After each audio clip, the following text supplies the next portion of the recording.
كل لحظة الجسم ديالنا كيتعرض لهجوم من ملايين الفيروسات والبكتيريا، ولكن عندنا الجيش الخفي اللي ما كيناش جهاز المناعة. اليوم غادي نكشفوا كيفاش كيخدم هذا النظام الدفاعي اللي كيحميك من الداخل. الخط الدفاعي الأول بسيط ولكنه فعال بزاف. الجلد هو السور اللي كيمنع العدوى تدخل، بالإضافة للأغشية المخاطية والعصارات الحمضية في المعدة اللي كتقضي على الجراثيم قبل ما توصل.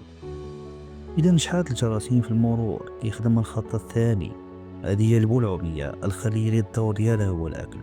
كتشوف الميكروب كتلتهمو كتدمرو كليا، هي الحارس الأول للطوارئ.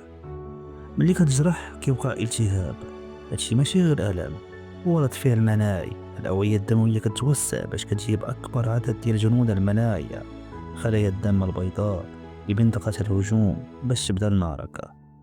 الجهاز اللمفاوي هو شبكة الاتصالات والتدريب ديال الجيش.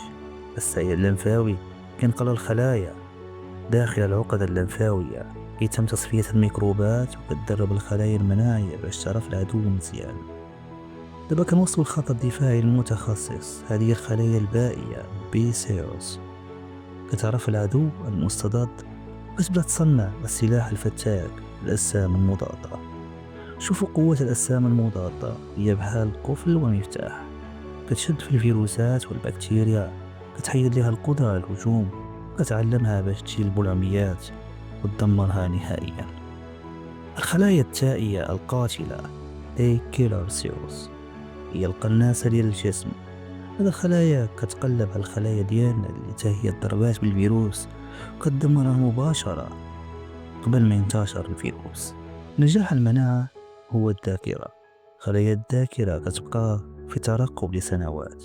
إذا جا نفس العدو مرة أخرى كتنطلق بسرعة وكتدمره قبل ما تحس بأي مرض. هادشي هو سر اللقاحات. شنو كيوقع ملي كتهرط المناعة؟ أحيانا الجيش كيهاجم مع الخلايا السليمة ديال الجسم بالخطأ، هذه هي أمراض المناعة الذاتية، فين كيولي الدفاع هو الهجوم. جهاز المناعة هو دليل على الإعجاز البيولوجي في جسمنا، من الجلد حتى الأدق الخلايا الذاكرة. هذا النظام المعقد هو اللي كيخليك تبقى بصحة جيدة. حافظ عليه بالتغذية والرياضة. إلا كنتي من الناس اللي كيعجبها هذا النوع ديال المحتوى العلمي وباغي تشوف أسرار الجسم البشري والعالم اللي داير بينا، ما تنساش ديري اشتراك للقناة وفعل الجرس باش يوصلك الجديد ديالي كامل في الحين.